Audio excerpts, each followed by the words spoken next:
على رسول الله أما بعد সম্মানিত আমার দিনী ভাইরা আসসালামু আলাইকুম ওয়া রাহমাতুল্লাহি ওয়া বারাকাতুহু। আজকে আমাদের রিয়াদুস সালিহিনের 25 নম্বর পর্ব নিয়ে আমরা আলোচনা করব। هذا سلطان شوف سلطان عن أبي عبد الله خباب بن الأرث رضي الله عنه قال খাব্বাব রাদিয়াল্লাহু আনহু থেকে হাদিসটি, তিনি বলতেছেন যে শাকাউনা ইলা রাসূলিল্লাহ সাল্লাল্লাহু আলাইহি ওয়াসাল্লাম হুয়া মুতাওয়াসসিদুন বুরদাতান লাহু ফি যিল্লিল কাবা। খাব্বাব রাদিয়াল্লাহু আনহু তিনি বলতেছেন, আমরা রাসূল সাল্লাল্লাহু আলাইহি ওয়াসাল্লামের কাছে আমাদের অবস্থা নিয়ে বললাম যে ওদের অবস্থা খুবই খুব কষ্টদায়ক, যে কাফেররা ওদের উপরে জুলুম করছে। এগুলো নিয়ে রাসূল সাল্লাল্লাহু আলাইহি ওয়াসাল্লাম ওরা কি ওদের কথা বললেন। রাসূল সাল্লাল্লাহু আলাইহি ওয়াসাল্লাম কি করতেছিলেন, উনি মানে কাবা ঘরের ছায়াতে উনি একটি উনার বিছনার চাদরকে বালিশ বানিয়ে শুয়েছিলেন। তো মানে খাব্বাব বললেন, আমরা রাসূল সাল্লাল্লাহু আলাইহি ওয়াসাল্লামের কাছে যাই, আমাদের অবস্থা বললাম যে আমাদের উপরে যে জুলুম করা হচ্ছে এইসব সম্পর্কে রাসূলকে বললাম। ফাকুলনা আলা তাস্তানসির আলা তাদউ লানা, ইয়া রাসূলুল্লাহ আপনি আমাদের জন্য আল্লাহর কাছে দোয়া করেন না কেন, আমাদের জন্য সাহায্য চান না কেন? কে বলতেছে? খাব্বাব বলতেছে রাসূলুল্লাহকে। খাব্বাবের সাথে অন্য সাহাবা ছিলেন যে আপনি কেন আল্লাহকে দোয়া করেন না আমাদের জন্য, কেন আমাদের জন্য আল্লাহর কাছে সাহায্য চান না? তো রাসূল সাল্লাল্লাহু আলাইহি ওয়াসাল্লাম তাদেরকে সান্ত্বনা দিলেন, বললেন যে ফাকালা ক্বাদ কানা মান কানা ক্বাবলাকুম ইউখাযুর রাজুলু ফায়ুহফারু লাহু ফিল আরদি ফায়ুজআলু ফিহা। তো রাসূল সাল্লাল্লাহু আলাইহি ওয়াসাল্লাম বলতেছে, তোমাদেরকে যতটুকু কষ্ট দেওয়া হচ্ছে, তো অতীতের উম্মতের কিছু সূরত ওদের সামনে আন রাসূলুল্লাহ পেশ করলেন যে ওদেরকে কিভাবে কষ্ট দিত।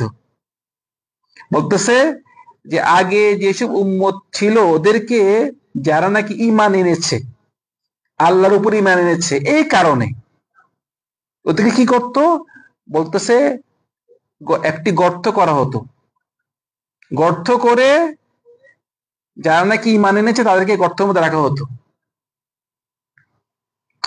সুম্মা ইউতা বিল মিনশারি ফায়ুদাউ আলা রাসিহি ফায়ুজআলু নিসফাইনি। ইয়া আল্লাহ, গর্তে রাখা হতো, তারপর দিয়ে করাত আনতো, করাত আনিয়ে মাথা থেকে একদম দুখণ্ড করে ফেলতো।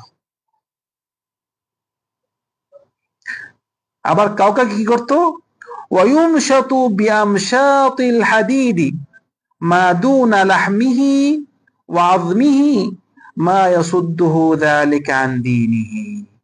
এবং কাউকে কি করতো, যে লোহার চিরুনি দিয়ে তাকে এভাবে করতো যে তার মাংস থেকে হাড্ডি আলাদা হয়ে যেত। কষ্টটা কেরকম দেখেছেন, কি আযাব!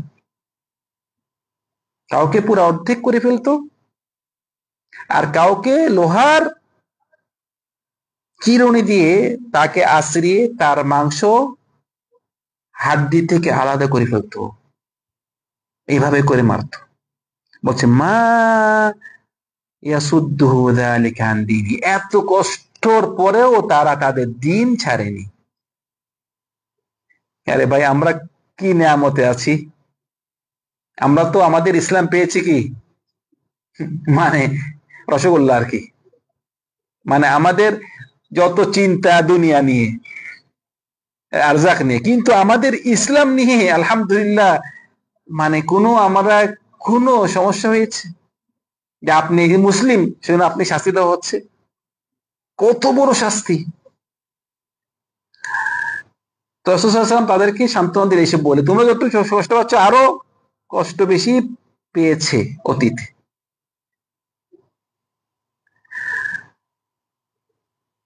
এই কথা পর রাসূল সান্ত্বনা দিচ্ছে, আবার সুখবর দিচ্ছে রাসূল সাল্লাল্লাহু আলাইহি ওয়াসাল্লাম যে ওয়াল্লাহি লা ইউতাম্মান্নাল্লাহু হাদাল আমর হাত্তা ইয়াসিরার রাকিবু মিন সানআ ইলা হাদরামাউত লা ইয়াখাফু ইল্লাল্লাহ والذئب على غنمه ولكنكم تستعجلون। রাসূল সাল্লাল্লাহু আগে অধিক সান্ত্বনা দিলেন যে তোমাদের চেয়ে আরো অনেক বেশি মানে কষ্ট পেয়েছে অতীতে, তারা তাও কি সবর করেছে, কিন্তু আমি কসম করে বলছি, আসলে কসম করে বলছে যে আল্লাহ সুবহানাহু ওয়া তাআলা উনার এই দিন পরিপূর্ণ করবে। এবং একজন ব্যক্তি সে সানআ থেকে হাদরামউত পর্যন্ত আসবে, মানে সে কোনো ভয় পাবে না। মানে এখন যেভাবে নাকি সাহাবার বিভিন্ন ভয় আছে, ও মারে ও কষ্ট দেয়, কিন্তু ভবিষ্যতে কি হবে যে সানআ থেকে হাদরামউত আসবে, কেউ কি কোনো ভয় নেই, ইসলাম সবার কাছে ইসলাম পৌঁছে যাবে। একমাত্র তার ছাগলের জন্য ভয় পাবে যে বাঘে খায় কিনা, এছাড়া কি কোনো ভয় নেই, কোন মানুষ থেকে কোনো ভয় পাবে না। কিন্তু তোমরা তাড়াহুড়া করছো, কি বলছে, তোমরা তাড়াহুড়া করছো। আসলে সুখবর দিয়েছে এবং এটি হয়েছে, ইসলাম পরিপূর্ণ হয়েছে। তো এটি ছিল আরেকটি হাদিস যে সবরের ব্যাপারে, যেন আমরা সবর করি। যে অতীতে কত বেশি আপনার শাস্তি দেওয়া হয়েছে, কত কষ্ট দেওয়া হয়েছে, একমাত্র কিসের জন্য ভাই, দিনের জন্য। সে একমাত্র ওমা নাকামু মিনহুম ইল্লা আন ইউমিনু বিল্লাহিল আজিজিল হামিদ, মানে একমাত্র ঈমান এনেছে আল্লাহর উপর, এটাই তার দোষ, আর কিছু দোষ নেই। কেন ঈমান আনেন না, এটাই তার দোষ। এই হাদিসটি ইমাম বুখারী রিওয়ায়াত করেছেন। তারপরে যে হাদিসটি এনেছে ইমাম আন-নাওয়ী, সেটি হলো আন ইবনে মাসউদ রাদিয়াল্লাহু আনহু থেকে। ইবনে মাসউদ উনি একজন বড় আলেম, সাহাবাদের মধ্যে মুফাসসির ছিলেন। ইবনে মাসউদের তরজমা আমরা জানতে পেরেছি অতীতে। তো তিনি বলতেছেন যে লাম্মা কানা ইয়াউমা হুনাইন, যে হুনাইনের যখন যুদ্ধ হয়েছে, এটা তায়েফে ছিল হুনাইনের যুদ্ধ, এটা মানে মক্কা বিজয়ের কয়েক বছর পরে, প্রায় 8 বছর পরে। আসারা রাসূলুল্লাহ সাল্লাল্লাহু আলাইহি ওয়াসাল্লাম নাসান ফিল কিসমাতি, যে হুনাইনের যুদ্ধের পর যেসব গনিমত পেয়েছে, রাসূল সাল্লাল্লাহু আলাইহি ওয়াসাল্লাম এই গনিমতটা যখন বন্টন করেছে, কিছু কিছু মানুষদেরকে একটু বেশি দিয়েছে, যারা নাকি বিশেষ করে বিভিন্ন নেতা অথবা নতুন ইসলাম গ্রহণ করেছেন, ওদেরকে কি গনিমত থেকে একটু বেশি দিয়েছেন। ফাআতাল আকরা বিন হাবিস মিয়াতান মিনাল ইবিল, একজনকে দিয়েছে কি 100টা উট, গনিমত কিন্তু অনেক পেয়েছে। ওয়াতা উয়াইনা বিন আল হিসন মিছলা যালিক, আরেকজনকে দিয়েছে, উয়াইনাকে দিয়েছে 100 উট। ওয়াতা নাসান মিন আশরাফিল আরবি ওয়াআথারাহুম ইয়াউমাইদিন ফিল কিসমা, এবং আরো কিছু কিছু মানুষদেরকে এরকম বেশি বেশি দিয়েছেন, মানে কেউ কেউকে বেশি দিয়েছেন, কেউ কেউ কম দিয়েছে। বিশেষ করে যারা নাকি বিভিন্ন বংশের নেতা, নতুন ইসলাম গ্রহণ করেছে, তাদেরকে দিয়েছে। কারণ নেতা যখন একটা গোত্রে, একটা পুরা বংশের নেতা যখন নাকি মুসলিম হয়ে যাবে, তখন তার দ্বারা কি হবে, সবাই ইসলাম গ্রহণ করবে। সেজন্য নেতাদেরকে যদি আপনি ধরতে পারেন, নেতারা যদি ঈমান আনে, তাহলে এটা অনেক বড় একটা ইসলামের খেদমত সাধারণ লোক থেকে। আল্লাহর কাছে সবাই এক, কিন্তু আপনি তো হিকমত অবলম্বন করতে হবে। রাসূল সাল্লাল্লাহু আলাইহি ওয়াসাল্লাম এভাবে কি করেছেন, যারা নাকি একটু নতুন ইসলাম গ্রহণ করেছে নেতা, তাদেরকে বেশি দিয়েছেন। উদ্দেশ্য কি, ইসলামের না? আচ্ছা, যখন রাসূল সাল্লাল্লাহু আলাইহি ওয়াসাল্লাম এভাবে দিলেন, তখন একজন লোক, ফাকাল রাজুলুন ওয়াল্লাহি ইন্না হাদিহি কিসমাতুন মা উদিলা ফিহা, একজন ব্যক্তি কি বললেন যে এই যে গনিমত গুলো বন্টন করা হয়েছে, এই গনিমতের মধ্যে কোনো ন্যায়ভাবে বন্টন করা হয় নাই।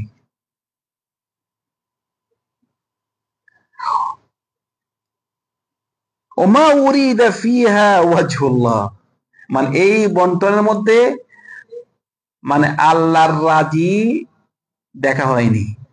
কত বড় তুহমত কাকে দিল সে? রাসূল সাল্লাল্লাহু আলাইহি ওয়াসাল্লাম। মানে এই এই ধরনের কথা কুফরি কথা। কেন আমরা যদি কেউ বলি রাসূলুল্লাহ এটাতে মানে জুলুম করেছে অথবা ন্যায়ভাবে ন্যায় করে না, তাহলে এটা কুফরি কথা, রাসূলুল্লাহকে এবং আল্লাহকে কোনো তুহমত দেওয়া। কেন ওরাই তো মানে রাসূল সাল্লাল্লাহু আলাইহি ওয়াসাল্লাম যে কাজ করে ওহী না, ওহীর কাজ করে, যা বলা হয় তাই করে, এবং উনি দেখেছেন যে এই কাজটি করা ইসলামের কাজ। এবং এখানে অনেকগুলো লোক আছে, আপনি গনিমত পেয়ে সবাই একরকম দিলেন পাইলো, কিন্তু যদি আপনি কিছু ব্যক্তির দ্বারা ইসলামের খেদমত বেশি হবে, তাকে বেশি দিলেন, উদ্দেশ্য হচ্ছে ইসলামের খেদমত হওয়া। তো ওই ব্যক্তি কি বলেছে? এইটা ন্যায়ভাবে দেওয়া হয়নি এবং এই এই বন্টনে আল্লাহর রাজি নাই, আল্লাহকে রাজি করার উদ্দেশ্য ছিল না। ফাকুলতু, তখন আব্দুল্লাহ বিন মাসউদ যখন এই ব্যক্তির কথাটা শুনেছে, ফাকুলতু ওয়াল্লাহি লা উখবিরান্না রাসূলুল্লাহ,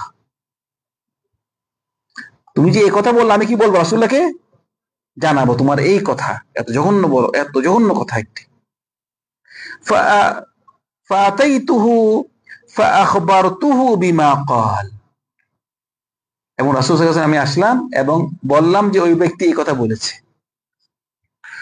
ফাতাগায়্যারা ওয়াজহুহু হাত্তা কানা কাসসিরফ, রাসূল সাল্লাল্লাহু আলাইহি ওয়াসাল্লামের চেহারা পুরা পরিবর্তন হয়ে গেল এবং ওনার চেহারা লাল হয়ে গেল যখন এই ব্যক্তির কথা শুনেছে। থুম্মা ক্বাল ফামান ইয়াদিল ইল্লাম ইয়াদিলিল্লাহু ওয়া রাসূলুহু, আচ্ছা তাহলে কে ন্যায় বিচার করে, কে ন্যায় ভাই বন্টন করবে যদি আল্লাহ আল্লাহ রাসূল ন্যায় ভাই বন্টন না করে? বন্টনটা কে ন্যায় ভাবে করবে? যে ভাই নাকি আমাদের দেশে এবং বিভিন্ন দেশে যে নাকি নাস্তিক, ও যে মিরাজ বন্টনের ব্যাপারে বলে আল্লাহ এখানে ন্যায়ভাবে বন্টন করে নিয়ে, নাউযুবিল্লাহ, যে ছেলেদেরকে ডবল দিয়েছে মেয়েদের থেকে, মানে আল্লাহকেও তুহমত দিচ্ছেন। মানে আল্লাহ সুবহানাহু আমাদের সৃষ্টি করেছে, মানে সে আল্লাহ থেকে ভালো বুঝে, কিন্তু আল্লাহ যে কত সম্মান দিয়েছে মহিলাদেরকে, মেয়েদেরকে, সবখানে হিসাব করে দেখলে যে কত সম্মান দেওয়া আছে। একদিকে তুমি দেখতেছ না, আর অন্যদিকে দেখো, পুরুষের খরচ দেখো, মহিলার খরচ দেখো। তো বলতেছেন যে যদি আল্লাহ আল্লাহ রসুল ন্যায় ভাই বন্টন না করে, তবে বন্টনটা কে ন্যায় ভাই বন্টন করবে? তখন রাসূল সাল্লাম বললেন, থুম্মা ক্বাল ইয়ারহামুল্লাহু মূসা ফাকাদ উযিয়া বিআকসারা মিন হাযা ফাসাবার, বলছে আল্লাহ মূসাকে রহমত করুক, মূসা এর থেকেও বেশি কি মূসাকে কষ্ট দেওয়া হয়েছে। এই মানুষের কথায় কিন্তু অনেক কষ্ট, যে আপনাকে যদি তুহমাত দেয় কেউ, রাসূলুল্লাহকে কত বড় তুহমাত দিয়েছেন, সেজন্য রাসূলুল্লাহকে তুহমাত দেওয়া, এবং বর্তমানে যারা নাকি ওলামা আছে, ওলামাদেরকে তুহমাত দেওয়া বিভিন্ন, সে একটা কাজ করলো, এক উদ্দেশ্যে কাজ করেছে, আপনি বলছেন না তার উদ্দেশ্য ওইটা, তাকে বিভিন্ন তুহমাত দেওয়া। কেন আহলে ওলামা ওয়ারাসাতুল আম্বিয়া, ওলামাদেরকে এবার তুহমাত দেওয়া, ওদের নিয়ত নিয়ে কথা বলা। কারণ কোন ব্যক্তি সম্পর্কে কথা বললে যতটুকু গুনাহ হবে, আলেমের সম্পর্কে কথা বললে অনেক বেশি গুনাহ। কারণ আলেম হলো ইসলাম, কারণ আলেম হলো রাসূল সাল্লাল্লাহু আলাইহি ওয়াসাল্লামের কাজ সে করতেছে। তো রাসূল সাল্লাল্লাহু আলাইহি ওয়াসাল্লাম কি বললেন যে মূসা এর থেকে আরো বেশি কষ্ট পাবে, কারণ মূসাকে বানি ইসরাইল ছিল, তারা খুব কষ্ট দিয়েছে। বানি ইসরাইল তারা তো শুধু কষ্ট দেয় নাই, মূসাকে কষ্ট দেয়, আর কত নবীকে কি মেরেও ফেলেছে, নবীকে মেরে ফেলেছে, এর থেকে কষ্ট বাকি দেওয়া আছে। তো রাসূল সাল্লাল্লাহু আলাইহি ওয়াসাল্লাম যে এরকম রাগ করেছে, তো মানে ইবনে মাসউদ বলতেছেন যে ফাকুলতু লা জারামা লা আরফাউ ইলাইহি বাদা হাদিসান, ইবনে মাসউদ বলছে আমি আর কোনোদিন রাসূলুল্লাহকে আর কোনো কার কথা বলবো না, রাসূলুল্লাহ যে এক মন খারাপ করেছে আমি আর বলবো না। রাসূলুল্লাহর মন খারাপ দেখে ওনারও কষ্ট পেয়েছে আর কি। তো এটাই হলো হাদিসটি, আমরা বুঝলাম যে রাসূল সাল্লাল্লাহু আলাইহি সাল্লামকেও অনেক কষ্ট দেওয়া হয়েছে বিভিন্ন কথা বলে, কথা বলে কষ্ট দেওয়া, এটা কিন্তু কম না। সেজন্য বলতেছে কেউ যে আপনাকে মারে, অনেক সময় মারলে যতটুকু কষ্ট দেওয়া হয় এমন আছে কথা বলি আরো বেশি কষ্ট দেওয়া হয়। কথা কষ্ট কিন্তু অনেক বড় কষ্ট। আচ্ছা, তারপরে যে হাদিসটি এনেছেন,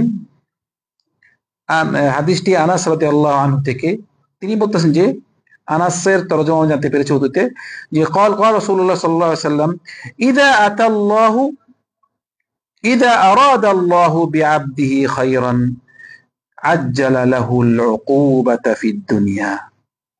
আল্লাহ সুবহানাহু ওয়া তাআলা কাউর যদি মঙ্গল কামনা, কাউর যদি মঙ্গল চায়, কাউর ভালো চায়, তাহলে তাকে তার শাস্তিটি কোথায় দিয়ে দেয়? দুনিয়াতেই দিয়ে দেয়।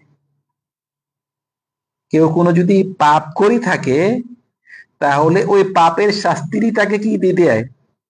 দুনিয়াতেই দিয়ে দেয়। মানে তার উপরে অনেক মুসিবত আসে, অসুস্থ অথবা অনেক মুসিবত আসে, এই মুসিবতের দ্বারা কি হয়, তার পাপের শাস্তি দুনিয়াতেই পেয়ে গেল।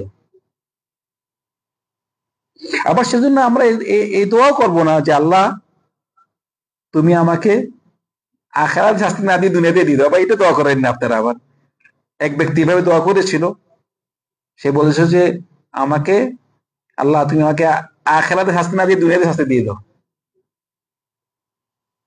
তো রাসূল সাল্লাল্লাহু আলাইহি ওয়াসাল্লাম নিষেধ করেছে, বলছে না এভাবে দোয়া করে, তুমি সব দুনোখানেই ভালো চাও, দুনোখানেই ভালো চাও, রব্বানা আতিনা ফিদ দুনিয়া হাসানা ওয়া ফিল আখিরাতি হাসান। তো বলতেছে যে কেউ কে যদি আল্লাহ কাউর ভালো চায়, তাকে কি তার এই পাপের শাস্তিটি কোথায় দিয়ে দেয়? দুনিয়াতে দিয়ে দেয়। দুনিয়াতে আপনার পাপ হচ্ছে, আপনার উপরে অনেক মুসিবত এসেছিল, মানে আপনার পাপগুলো মুছে যাচ্ছে, আপনার সম্মান আমার কাছে কি বাড়ছে।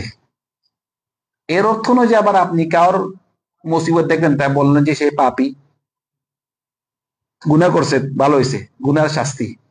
এগুলো আমাদের দায়িত্ব না, আমরা জানি। কিন্তু আমরা এক ব্যক্তির উপরে মুসিবত আসলে ভালো হয়েছে এরকম বলা যাবে না, খুশি হওয়া যাবে না, কিন্তু আমরা এই কথা বলতে মনে করতে পারি যে এই পাপটা তার জন্য, এই মুসিবতটা তার জন্য ভালো, তার মর্যাদা আল্লাহর কাছে বাড়তেছে, তার গুনাহ মাফ, আমরা সবাই তো পাপী, তার গুনাহ আল্লাহ মাফ করতেছেন। وإذا أراد الله بعبده الشر أمسك عنه بذنبه حتى يوافي به يوم القيامة। আর কারো যদি আল্লাহ খারাপ চায় তাহলে সে যতই পাপ করে, দেখা যায় পাপের পাপের কোনো পাপ করতেছে তাও আল্লাহ নিয়ামত দিচ্ছে। তো এটা হলো আরো ডেঞ্জারাস, যে আপনি পাপ করতেছেন কিন্তু কোনো মুসিবত আসতেছে না, দুনিয়া খুলে যাচ্ছে, পাপ করতেছেন ব্যবসা বাড়ে যাচ্ছে, আপনার রিজিক বাড়ে যাচ্ছে, বোঝা গেল যে এটা আপনার জন্য অনেক বড় একটা মানে দুঃখ, মানে আপনার জন্য খুব বড় একটা বিপদ আসতেছে, যে আপনি পাপ করছেন তাও আপনাকে আল্লাহ সুবহানাহু ওয়া তাআলা দেখে দিয়েছে, আপনি তওবা করতে পারতেছেন না, কারণ আপনি কোনো মুসিবত দেখতেছেন না। তো কিয়ামতের দিন সব যত পাপ করেছেন সব কিছু আপনার সামনে আসে দাঁড়াবে। কিন্তু যদি আপনি মুসিবত আসতো মুসিবত আসতো তাহলে কি হইতো?